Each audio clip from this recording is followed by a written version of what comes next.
Hello, everyone, and welcome to the very first episode of Toxcast, the spin-off of my Talk series. I've got Anthony B with me. Hello, Hey, Anthony. what's up, guys? He's back. Today we're going to be talking about Coal Chamber, a favorite of both of ours, and I felt it would be a good subject to start this series with. But first and foremost, for anybody who hasn't seen your episode, tell people a little bit about what you do online or just in general. Sure. Well, I do have two channels. My main channel, I do video game playthroughs. I do collection videos. I've actually been showing my CD collection, if you've been seeing that. And I do updates, random videos, all kinds of stuff. And for my other channel, Carrie's Rarities, Mm-hmm. I upload all kinds of genres and all kinds of weird stuff. Lots of And GG Allen. I see it pop up all the time. GG Allen, Murder Junkies, Marilyn oh, Manson, lots of it. oh yeah. All weird. Extreme Elvis. Yeah, I saw that too. Anyway, so yeah, that's what I usually do. And uh yeah, I love all kinds of music, as you can probably imagine. And yeah, uh so Which yeah, is a good trait to have. It's good to be all over the place. for sure. So what's some stuff you've been listening to recently? Like, it doesn't have to Uh, be new metal, but like anything. oh, for sure, for sure. Um, I've been listening to, you know what? I've actually listened to like some dark wave music lately. Okay, like who? There's this. Okay, so I found out this about this really cool band called London After Midnight. Have you heard of about? Yes. Yeah, that's awesome. The I can't remember the name. Psycho Magnet. I think is Uh-huh. the name of the album that I am most familiar with. I used to listen to A Letter to God quite a bit when I was younger. It was a good song. Yeah, they're pretty good. I like their style. I actually found out about them for whatever reason, I was going through pictures of Villa Vallo from him, and Hmm. I found a picture of them both, which I do like him for the record. I I do like know they're him. not everyone's cup of tea, but you know, Who doesn't like love metal? Fucking heretics. No, I know. I like him, and I can totally see him and the London After Midnight guys getting along. It makes sense. For sure, for sure. Yeah. I've been kind of in a gothy mood. So I've been listening to a fair amount of Ulver, Catatonia, Tiamat, Cemetery, and a little bit of DeLorean because they finally put Void Words on Spotify out of the blue. All for it. Everyone go listen to They Void Words. It is a messed up album. Love it. Horrifying. make sure to check that out after this video. Um, so just jumping straight into it. Coal Chamber. When did you first become aware of them? Okay. So prior to Cold Chamber, I must have been like 13 years old. No, 13, 14. No, 14 years old, Mm-hmm. because it was right when I was getting into Static X. And of course, I can't praise that band enough. But Yeah. I had heard about, I looked up bands that Static X had played with back in their early days. And one of the bands that had popped up was Cold Chamber. And I was like, really? And recommendations, some people were like, oh, if you like Static X, you might like Cold Chamber. So I was like, okay. I can understand that bridge, honestly. hmm for sure. They were in the same scene. They definitely helped each other early on. So the first song I ever heard, was looking up a video, and the first thing I see of Cold Chamber was Dez's weird, crazy face from the local video, Okay. and I watched that, and I was like, "This is raw as shit. I love it." It's very repetitive riff, but you know what? It was really. I thought 14-year-old me thought it was the coolest thing in the world, Yeah, and then they have a hypnotic way with the, especially on the first album, because there is I don't want to say lack of musicianship, but there's a simplicity to it, and there's beauty in simplicity. mhm, But they did a lot with a little, and yeah, it's like it just kind of grinds you down. It is good. mhm, Um, so I have this story is twofold. Um, Probably around the same age as you, but obviously like a different time frame. mhm. Um, this is back in the day when MTV.com had music videos on it. And for the most part, not full music videos. I don't know what they were trying to pull, but it was also like 1999.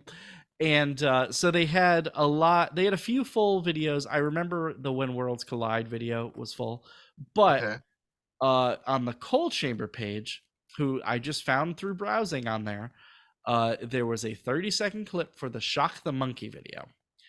Now, I didn't know who Cold Chamber was, and let's take solace in the fact that this was 1999, really shitty internet, 30-second clip, and it had to have been whatever the lowest YouTube quality is now, like real player style quality. Um, this pixelated thing, and like I was like, I don't know what this is, and I couldn't even tell you what part of the song I heard, but I was like, okay, some band called Cold Chamber, and I remember some kid telling me, it's like, oh, that song sucks. They were so much better before, and I was like, okay, like I have nothing to go off of here.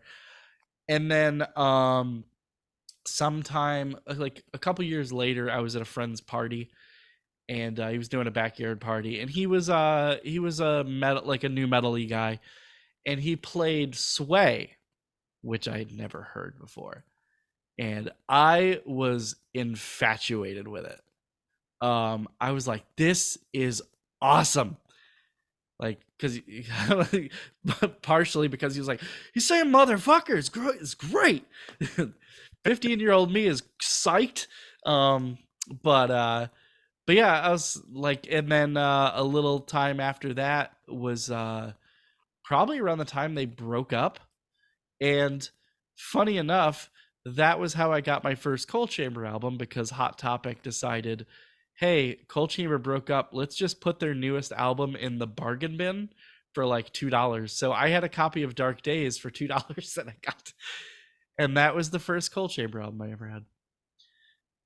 yeah, I think that's actually how much I paid for my copy too. Actually, Yeah, there's not a lot of people have a lot of love for Dark Days, which is unfortunate, because I think mhm. Dark Days is very good. Um, did I feel that way at first? Not fully, but it it was one of those things where I liked Cold Chamber at first, but I didn't love them yet. Like Mhm. I was like, oh, it's a lot of hard hitting, punchy riffs, stupid lyrics, and just kind of verse, chorus, verse, yelling, just yeah, hard driving songs. But then like as I spent more time with it, like I did get under the layers of it, and I grew to truly love Cold Chamber. But yeah, Dark Days was the first album from Cold Chamber I ever had. I think this was actually my first album too that I bought. It's definitely a really good album. A lot of underrated songs on here. You know, I uh, didn't. I also didn't know for the longest time that Rowboat was a cover. me neither. And I think I even have it uploaded on my channel, whoever the original band is. But I can't remember who it is off the top of my head. It's some like it's an album from the '90s. That's all I remember. Um, but yeah, I was like, somebody sent it to me. I was like, wait, Rowboat's a not Cold Chamber song? yeah. So, um, but I also didn't. Well, the first time I heard it, I didn't know "Shock the Monkey" was a cover either. But like, I did. I also didn't know who Peter Gabriel was in like 2001. So, Yeah. um, so like obviously you weren't present for the breakup time. How have you felt about the reunion of the band? Okay, so when I got into them, uh, there's two reunions. Um, Oh yeah, there's that. there's the first reunion. That's when I got into them, and actually, you know what? Take that back. Dark Days was not my first Cold Chamber album. It was actually Rivals. Really? Yes. Okay. So I had heard that Cold Chamber. I was like, oh, they got back together, and they were still active at that time, and they had just gotten their second bassist back because they had Nausea. another bass. Yeah, Naja, yeah. And so they were like, "Oh, we have plans to record another album," and I was like, "Oh, that's really cool," because at the time, Des was, of course, going back and forth with Devildriver and Cold Chamber. Yep. So I was like, "Okay, I'll check this out," and and I remember it being really hyped for when this album came out. Uh, I I heard. re- you Oh, keep go going. ahead. Oh no, I just remember hearing the first single off of it, "I Owe You Nothing." I thought it was really cool. They brought back this sort of that Dark Days sound, which I really liked. So It definitely feels like the extension of Dark Days. for sure. I remember being because at that point, like I spent most of my fanhood for Cold Chamber with them having been broken up. So I had a lot of time to sit with that catalog and mull over the songs, fall in love with a lot of them. And then when they came back and they put out that album, I was hyped as hell for it. And then the first time I sat through that album, I was like, ugh, I am disappointed. However, I have firmly changed my stance on that. I was a nit like I don't know what I was expecting. I think deep down, and I still want it. I wanted chamber music too. I wanted the Yeah, that's sequel to it, yeah, and that's kind of what I I figured. didn't get it. So I was like, oh okay. But the more time I've sat with Rivals, like I like it more and more every time I listen to it. To the point where it's probably my third favorite album at this point. Um, but yeah, like I remember hearing "I Owe You Nothing." For there was another song they used to, whatever the Blood song is. That was on. It was one of the first songs they put out. Bad Blood Between Us. Yes. Yeah, And I remember just being turned off a little bit, but yeah, no, I've changed my stance on that a lot, and I really hope they do a fifth one. I would be all for it. me too. Now, I bought this album the day it came out at Best Buy, which unfortunately no longer sells CDs, but that's a whole nother topic. Um, Oh yeah, they I did. yeah, I had a year after this, I remember unfortunately seeing an interview with Dez, and he apparently said that there was still a lot of animosity between them, and I was really sad about that. Yeah, and then I think it took was it during COVID that he had like lightened up about it a lot, and he had re-embraced his friendship, and like they had grown closer at that point. They started talking again regularly.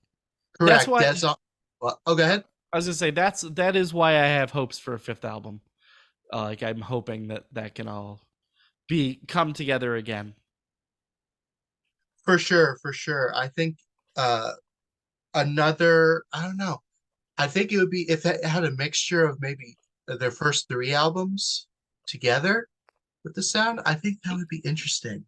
I was really happy when I because Dez did an AMA on the new metal subreddit, and Hmm. so I had made sure I was there for it, and I had asked him some questions, and one of the questions was, do you still feel the ill will that you had towards chamber music now? And he said no. He said he has grown to really like the album at this point. Now, will he ever implement those sounds into, will the band ever implement those sounds into a Cold Chamber album again? Who knows? Um, but if I could see them live again and they play something like Untrue, oh, I will lose my shit.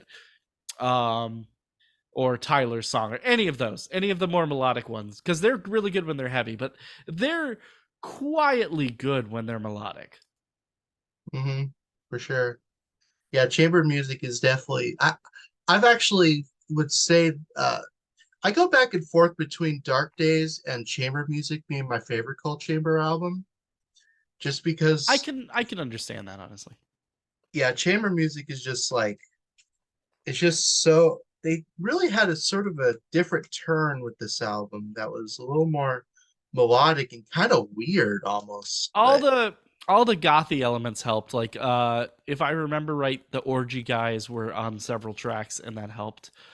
Um and so yeah, there was that additional atmosphere, because if you look at Cold Chamber and chamber music, they sound like two completely different bands.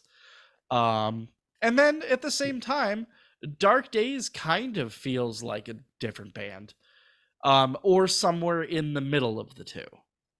Um But yeah, chamber music is my favorite.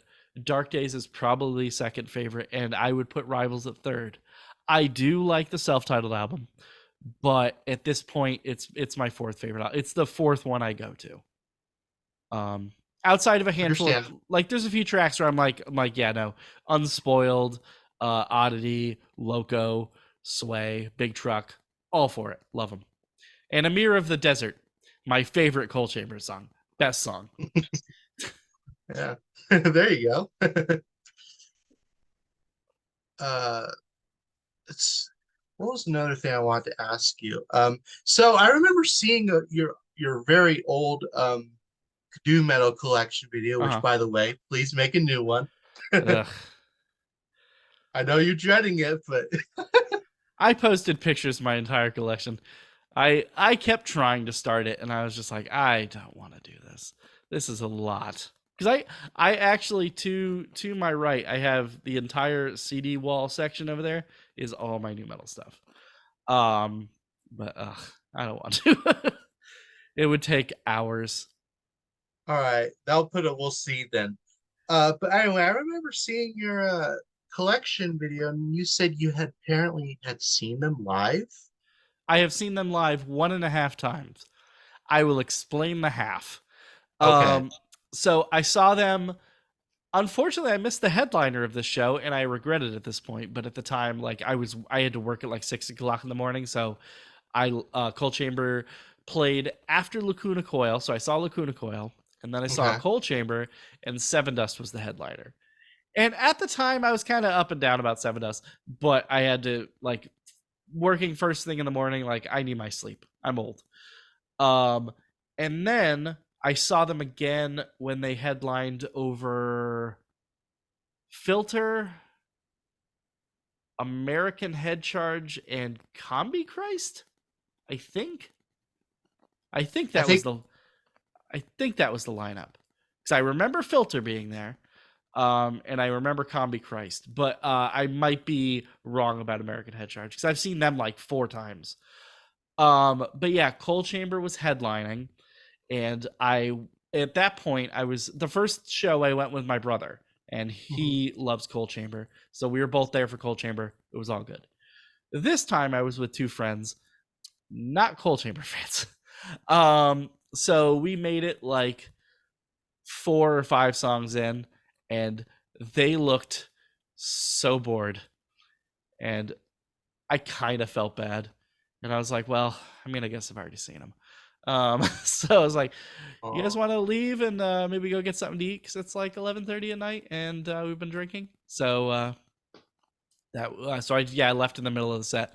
Although I did look back at the set list, and the set list was exactly the same as the previous tour, except for the addition of I think at that point they had put IOU Nothing into the set list.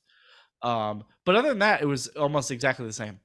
They played one song from chamber music, which was No Home, and oh no, I'm sorry, No Home and Not Living, Hmm. and then the rest of the set was a balance of freaking Dark Days and self-titled stuff. So they did play a fair amount of Dark Days stuff, so that was good at least. Yeah, for sure. I definitely hope to one day if they ever do this live, it would I would also lose my shit if they played what was it? Untrue or Feed My Dreams. I don't think they've ever actually played Feed My Dreams live, because I have a few audio bootlegs of like chamber music era, and I Hmm. would love to hear Feed My Dreams live. There's a Notion as well. I don't think they ever played that one, and I think they should have. Um, I think there was a weird one they used to play live from chamber music. Might have been Sherry Vegas. Did they play that live? It's either maybe what's the last song on chamber music? Anything But You? Maybe it's that. There's a weird song from that era that they used to play live. And I know they've played the soundtrack songs live. They played Anxiety live, and that's kind of a weird live song. Although I guess not as weird as if they played like Apparition, but Right. how Wishes is not a part of their set list annoys me. I love it's that song. it's so easy. It's Mhm. 3 chords. Just play the damn song. Everybody will love Yeah. it. Hmm. um, yeah, there was. Have you heard? I assume you've heard all the B sides, right? Yeah, there you go. Correct. Yeah. Um, yeah, all these B-sides from all these soundtracks, they're really good. I know they were on, let's see, Strangeland soundtrack. They were on the soundtrack to Heavy Metal 2000. Yeah, Heavy Metal 2000's Wishes. I believe Strangeland is Anxiety. Apparition was Bride of Chucky. Bride Chucky, yes. Oh no, Um, no, or was that a remix? Blisters. Blisters. Blisters. Yeah, believing in blisters again. Um, and then there's the Dark Days B side, Save Yourself and Headstones in the Walking Dead. Headstones in the Walking Dead, yeah. Yeah, yeah. Save Yourself is good. Headstones Mhm. in the Walking Dead, I'm kind of like, whatever. Um, And in all fairness, though, that was kind of an unfinished song. So, it seemed like it. Um, so what are your feelings on? Because we just mentioned them. What are your feelings on Devildriver? well, That's too many I Devildriver CDs. You only need 3. I have quite a bit of Devildriver. They were my favorite band at one point after Is that I had Pray heard for of. Villains on top? No, this is their country Oh, covers the on. Outlaw one. Okay. Yeah. I have everything except for uh the last two, but I'm gonna get those eventually. My favorite Devildriver is probably the Fury of our Maker's Hand, though. I think I go back and forth on whether the self-titled one is my favorite or the third one. Not all what is it called? Not Kind Words something. The Last Kind Last Words, yeah. Kind Words. I kept confusing it with Not All Who Wander Are Lost. Um but yeah, The Last Kind Words, I love that album. And then I said 3, but I do like Pray for Villains. Um and then I hate Beast. Hate it. You don't like I these? don't like Beast at all. Beast was my cliff. I was like, but and then some parts of Winter Kills I'm okay with. And I hated Winter Kills at first. I like what's the cover they do? I like that. Tail? Sail. And there's a couple other songs in there that I like.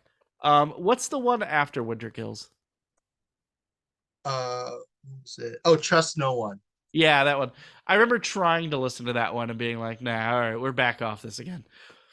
But no, I was and the one you just mentioned. What's the second album? Uh, Your favorite one?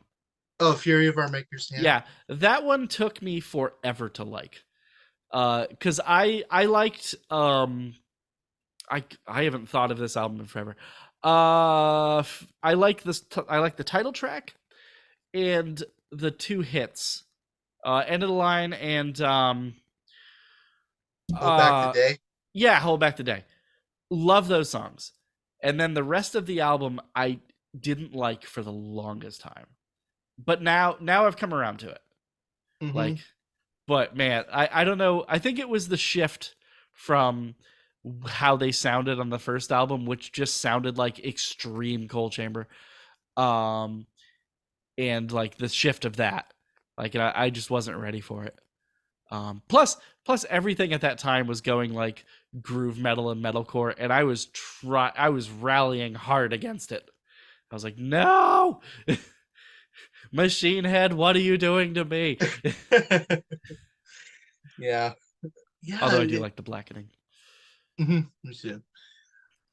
Yeah, it was just yeah, it was, I was very young at the time, but looking back at it, there were definitely a lot of very oversaturated metalcore bands, which I mean, they get it new metal did the same thing, and then true, metalcore, like new metal did it, pop punk did it, metalcore did it, all the garage rock bands did it, the emo bands did it.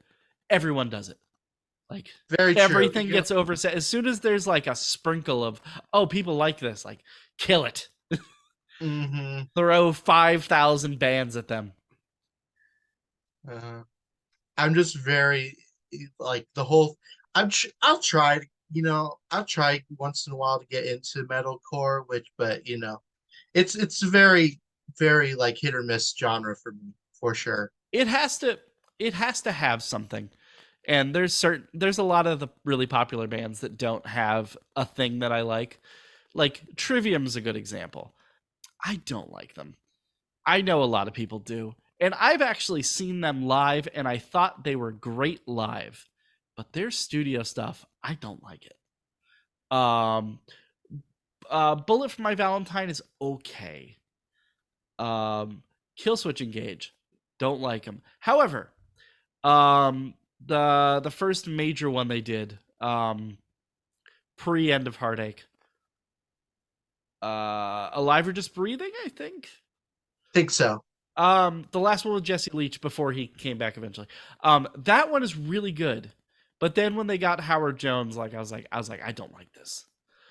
Um, there were I had to endure a lot of the bands because Ozfest at the time was switching from new metal to metalcore.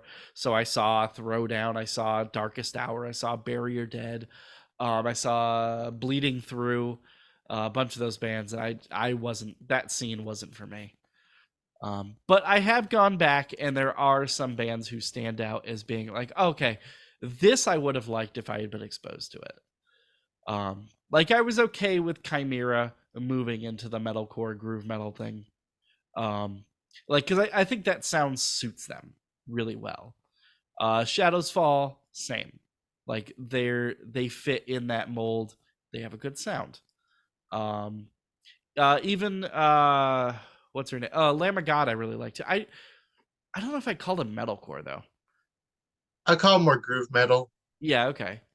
The have I ever told you the Lamb of God story where I saw them open for Fear Factory and they blew them away? No. Yeah, so I saw it was three major bands at the time. One was just coming up to like one was being starting to be noticed in America.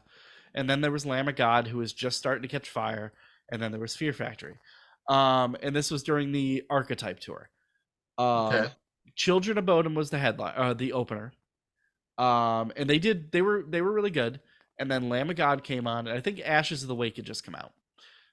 So they were definitely catching fire at the time, and I didn't like Lamb of God. But it was literally just I had been shown a very little, and it wasn't a sound I was really into yet. And then I saw them live, and I thought they were amazing. They had so much energy. They were so much power, and ferocity, and those like the vocals. Everything sounded so heavy. I was like, "This is great." And then Fear Factory came on and laid a goddamn egg, and I was like, "Oh, well, I know who I'm gonna listen to when I go home tonight, and it's not Fear Factory." Wow. um, but yeah, and the thing is, I love Fear Factory, but I've never seen them live again because of that. That one time. And the thing is, I wouldn't see them now, anyways, because Burton's gone, and it's literally just the guitarist guy bringing like a bunch of other random people around.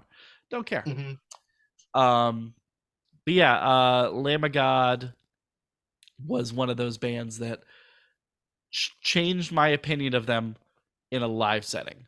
Like, and yeah, yeah, trailed off a little bit from, but like, I mean, Devildriver, groove metal, blah blah blah. Yeah, for sure. Um, I've actually seen Devildriver live multiple times. I saw Really, them, and I've met Dez. I remember that story. Um, but yeah, I saw Devildriver, Ozfest, and then they headlined. They did a weird headlining tour. They headlined over some bands that I kind of question whether they should have headlined over them, but still, whatever. I guess the popularity in the U.S. But they headlined over Behemoth and Suffocation, um, which I mean, from a sales perspective, I get, but Behemoth and Suffocation have been doing that for a long time. um, It's like two separate sounds right there. yeah, throw in the fact that also on that show was Goat Whore and Septic Flesh. Wow. Yeah. Really? Mm-hmm. Wow. It had like a name too, like the tour did. But yeah, it was Septic Flesh opened, then it was Goat Whore, then it was Suffocation, then it was Behemoth, then it was Devildriver. It was a lot of punches in the face. And that was also the time that I learned that Septic Flesh doesn't have a live keyboardist, and I was very disappointed. Because I'm like, half of your music is symphonic stuff. Why do you not have a live keyboardist? That doesn't make any sense. Why is everything pre-programmed? Yeah. Yeah. So yeah, no, if they come around again, which I'm sure they will, go see Coal Chamber. It's worth the price of admission. Doesn't matter who they're touring with, but they usually have pretty good touring partners. So I almost saw Cold Chamber a couple months ago. why didn't you go? I'll explain it. They were playing at close by me, California. They were playing with Mudvayne, Oh, that tour. Guar, Nonpoint, Butcher Babies, Yeah, yeah, and yeah. yeah, I was gonna see that tour, but and That, my that's that's worth the price of admission alone for Guar, who I don't right? even who I don't even listen to their studio stuff, but I've seen them live and they were amazing. I've been told. I've been told. Unfortunately, when we were about to go, yeah, something, my dad knows this guy. It's like kind of like a rocker who likes basically most of the stuff that we love. Mm-hmm. And he had gotten tickets Okay. for that tour, and I was excited. And so he had something to do with he had to drop off his mom or something, and apparently his mom was being really hard or something. So he said, okay. And unfortunately, we would have to miss part of the bands anyway. So, Okay. and I was like, oh. And then I called my dad and it's like, are we still going? And he was like, no, he sold the tickets because he had to drop his mom home. Like, That's weird. why? Yeah, that sucks. Well, I Yeah. hope I hope you get another shot. I've still never seen Mudvayne, and I've been told they're crap live. I don't care. I'd still like to see them. Yeah, I heard mixed things about Mudvayne live. Some people are saying, "Oh, they weren't that great live, kind of weak." Some people said they're amazing. It's a 50-50 for Mudvayne. Almost everyone who complains about him seems to be about the vocals live, Yeah. Hmm. which like I can understand, especially at this point too. Like I don't know if Chad can hold up. I think Hell Yeah was actually a good spot for him. Because I think it didn't strain him too much. He still screamed, but he like it was almost like more reserved and it was more in a fashion than just Hmm. like yelling all the time and having to go like balls to the wall in some of the faster songs that Mudvayne did.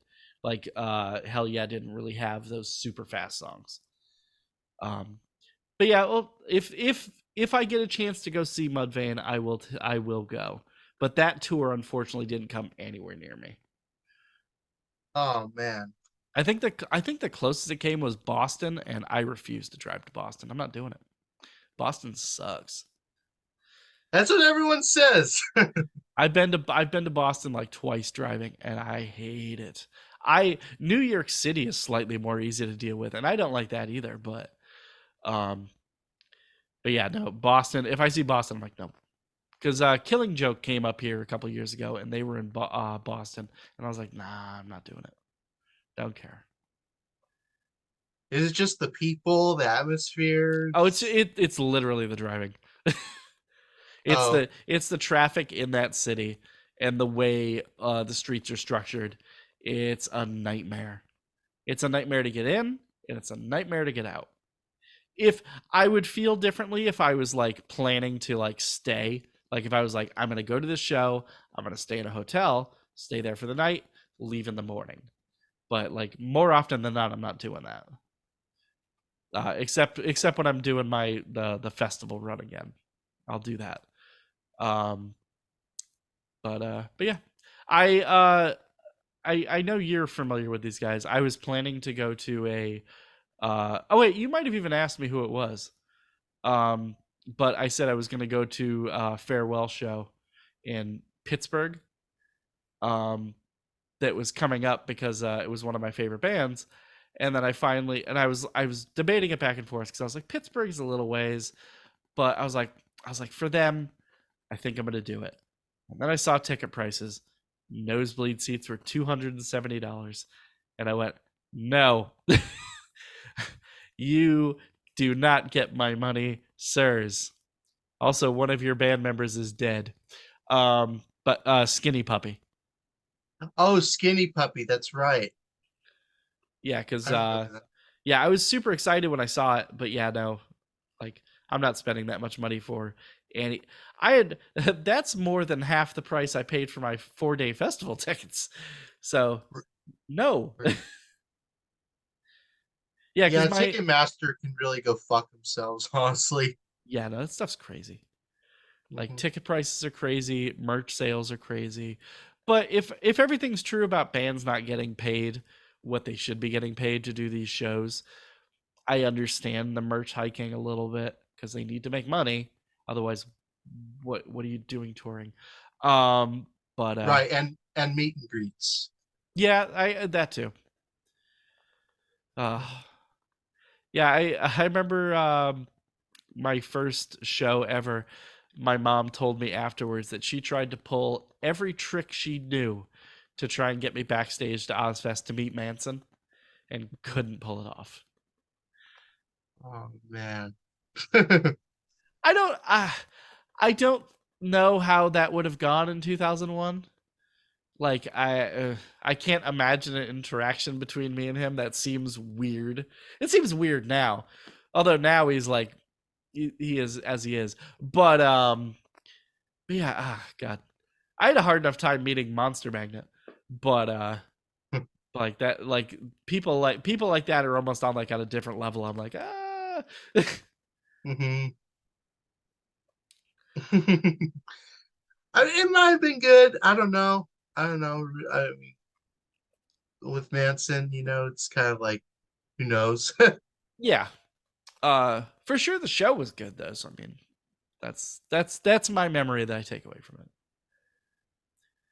So I do plan to do more of these, and I'm trying. I'm kind of treading a line of stuff I want to talk about first and foremost. It might expand out, but plans initially are I want to stay on the new metal industrial bubble kind of. And initially bands that I was thinking of doing were Static X, um, uh, why is my brain dying? American Head Charge, Fear Factory, and I guess I want to do a Manson episode sometime at some point. And I know he's not new metal, but like he gets lumped in sometimes, especially because of Golden Age of Grotesque. Um, Yeah. but yeah, I kind of want to stay that line because I don't want to go too far into the obscure new metal thing. I feel there's enough podcasts that do that, and uh, they do it better than me, so they can have it. Um, and there's not enough podcasts who talk about industrial stuff, so I want to do it. Um, but yeah, so that is the plan. Um, yeah. So is there anything else you want to say? Uh, yeah. Um, I do have a question for you. Yes. What would you say is cold chamber? Uh, if you have, do you have a favorite cold chamber concert or a favorite and a favorite cold chamber music video? Favorite music video is I wish they had more. Um Loco. Mhm. I did think about I like the visual aesthetics of Shock the Monkey, but Loco's far more fun. Um and Fiend is good too. The newer ones are whatever, they're fine. Um but yeah, and favorite concert. You mean like a live one I've watched?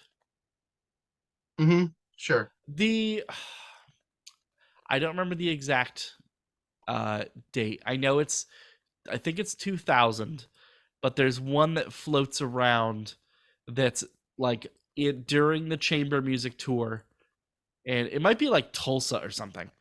Um, but yeah, it's 2000. It's during the chamber music tour, and it's like a 16 song set, and it is awesome. Love that shit because he does do Untrue during it. I believe he does Tragedy. I think they do Tyler's song. Um, No Home. They do. I think that's one of the ones where they do a weird one. And now that I'm thinking about it, it might be My Mercy. Okay. Instead of like yeah, it might not be Sherry Vegas. I think it might be My Mercy. Um, and then I got really excited during it because they do an I didn't realize they were doing it, but they do an interlude, and it's what's the is it Burgundy, the really slow song where he does like Probably. yeah, I think they do it, but they don't like it isn't live. It's just playing through the speakers, and I'm like I was really excited I wanted to see them do that live. Just Yeah. weird. It's like when Reveille pumped the rap song from Bleed the Sky through the speakers down to none, Hmm. and I thought he was going to do it live, and he did not. Aw, that's a great song. Yeah, but yeah, no, they just pumped it through the speakers like in the I think it might have even been like the closing of their set, like when they finished. I was like, you could have rapped that. You could have done it. I believed in you. But yeah, Yeah. those are, and there is a really good self-titled era one. That's I think it's the Dynamo one where Hmm. and yeah, just them going for it, and a crowd of people who do not know what's going on. They're like, "What the hell is this? We came here for Megadeth. What is this? I know. Who's this weird half-shaved dude yelling at me about trucks? I'll do that." Yeah. Da, da, I da, da, think da. my favorite concert of theirs, you know that It's actually not far from me where I live, but there are shows at the Whiskey A Go Go in California, Yeah. and those are and I actually have somewhat of a story about that. I had someone uploaded their, it was actually the very first video I ever uploaded on my Carrie's Rarities channel, Is it the 94 one? 97. 97. Okay. And it was unique because it was the same date that Static X played that day. So I didn't know they actually filmed the Cold Chamber set until I found it on YouTube. I downloaded it. The channel that uploaded that video, along with some other stuff, got taken down. So that was the first thing I uploaded. And unfortunately, I had a lot of like smooth brains in the comments that, even though I had explained in the description that, I don't trash talk bands. I mean, there's always going to be hate comments anyway, but I don't know why I got really kind of grumbled about it. But I got a lot of hate comments on that video. It was like, it was weird. It was kind of like a side of my channel where they probably hated new metal and stuff, and a side that like, oh, this is good. But one side was just, I just That had was enough of it. that was probably also during the period where like cuz there I mean there still is, but there was that long period of time where new metal was not talked about. And like if you talked about new metal, you were a trash person. And I rode that wave for years. Yeah. but uh but yeah, yeah, it sucks sometimes. Like you upload stuff and then people are like, "This is trash." Like, shut up. Get off my channel. Yeah, it's gotten to the point where I actually had to disable comments on all my cold chamber videos because I it's thankfully unfortunate. I thankfully haven't had to disable comments on any of my channels or any of my videos. There are people who are blocked from commenting on my videos though. Mhm. But some of those are my own fault because of maybe things I uploaded. But um but yeah, no, there's definitely a handful of people who are barred from commenting on my things. Um but yeah, it helps alleviate the noise. But yeah, there's always going to be haters of people in general, of all the different types of music. Like, yeah, like I And remember there was oh, go ahead. I was gonna say there was a period of time where I had a hard time talking about like when I was first on the Discord train of being in all these different servers, and like yes, we were in like new metal oriented chats, but I couldn't talk about like Marilyn Manson, couldn't talk about black metal. uh there was somebody else I couldn't talk about and I can't remember who it was, but it was like because as soon as you like brought him up, it was just like this slew of people like, don't talk about blah blah blah blah blah. It's like, oh, okay, cool. So I can't talk about things, all right, got it. And then like and then like I remember getting, I would get really defensive about the, oh, metalheads are the same, you're all like stupid meatheads, and I'm like, shut the fuck up, because I feel like you're attacking me. like no no, you're a cool man. No. Oh yeah, yeah. I know exactly the kind of type you're talking about, the Reddit people. Yeah. Yeah, Reddit does it too. hmm Especially stuff that they don't know, even realize they're not even, they weren't even born when half of this stuff came out. I mean, in all fairness, I wasn't born. I was born late '90s, so I wasn't really Yeah, but aware. there's also a ton of stuff I listened to from the 80s that I wasn't aware of. Like like it's it's all subjective. But yeah, like people shouldn't gatekeep other people. It's bullshit. But people shouldn't trash on other people's taste. Like whatever the hell you like. Mhm. I am so sick. Oh yeah, one more thing I want to bring up, and another thing, it's I'm tired of hearing the the fact that people say that Cold Chamber ripped off Corn. They started before Corn. Didn't They they? started the same year. Okay. Yeah, no, because that like all those raw new metal albums kind of have a similar vibe. Um, Yes. but no, like the Corn album and the Coal Chamber album are quite different. Just like the first Deftones album, the first Head PE album, the first Seven Dust album. I know I'm missing somebody big in that circle there. Um, Limp Bizkit. Uh, all those raw or new metal albums, they have their own identity. Like just Hmm. because that Korn could only play three chords and Coal Chamber could only play three chords doesn't mean either one was copying the other one. They just had a lot to learn. Yeah, and Cold Chamber really should. I feel like had they put out their album in like 90, first album like 95 instead of 97, because they had a lot of issues getting signed too. That was a whole other thing. Yeah, timing probably would have helped them a little bit too. But there was still a pretty good window where like because yes, Corn 94, but there was still a lot to come like until it like the genre started properly blowing up. Um, and the thing is, if it had been received better, Cold Chamber music was the right time. It just wasn't received as well as people they probably hoped. Um, like because it almost catered more to like almost like closer to like orgy fans than like Corn fans. Although Corn at the time was starting to because when was 99 was Issues, right? Yeah. So yeah, and then that was around the time Korn had started experimenting a little bit with like synths and atmosphere. So maybe I am actually wrong on that. But but yeah, I don't know exactly why chamber music didn't quite work. But but yeah, Cold Chamber deserve their flowers, honestly. Like a lot of those bands do.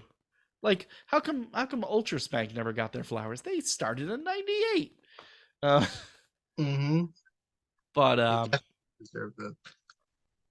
but And yeah, no. another thing I like too is that uh Dez proudly rides the new metal wave. Like the Yeah, name. no, He he's never all stayed for it. away. He's all for Something I his spooky core bullshit. Yeah, something I wish a lot of other new metal musicians would do the same for, but that's whole some tangent. some do. Some get really really upset about it. Looking at you, Brandon Boyd. We've all heard science. Don't try and Mm. lie. You were a dirty little hippie with your dreads. We saw you, and you're Fungus among rapping. it. Science is really good. The thing is, Make Yourself is really good too, but it almost sounds like two completely different bands. Mhm, Um, and then the one after that was kind of like my. It wasn't my cliff, but it was the last one I cared about. Morning View. mhm. Like Morning View's good, but after that, I don't give a shit about Incubus. There's like I can probably count on one hand the amount of songs I like after that album. But yeah, no, like just what does it matter? Embrace it. You toured with these bands. Don't be a wimp. Mhm. Hold that banner strong. Exactly. In fact, you'd probably Incubus would probably get more fans nowadays if they went back to new metal. That's the so true. I heard some of their recent stuff and it was just like, mm, Yeah, I don't know. Boyd also released like a solo album too that was even wimpier than normal like recent Incubus.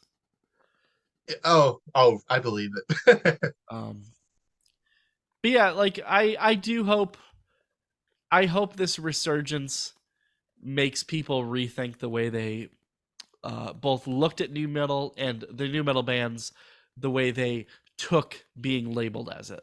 Like I'd like them to loosen it up. Because I know Seven Dust is okay with it.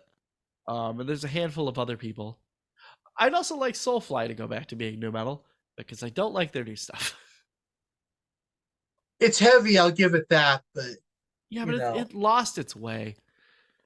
Like, because they were getting heavy, like in their new metal like bubble, they were still being heavy. Because I mean, 3 and Prophecy were heavy as hell, Hmm. but they were like, no, one step further, we're gonna be boring thrash, and that's what they did.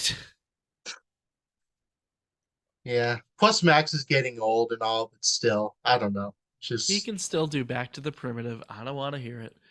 I believe in yeah, him. Or yeah, bleed. yeah. Oh yeah.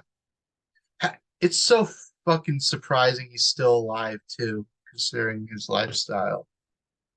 Yeah, well, I mean, Ozzy's still alive. True, Kind of. true.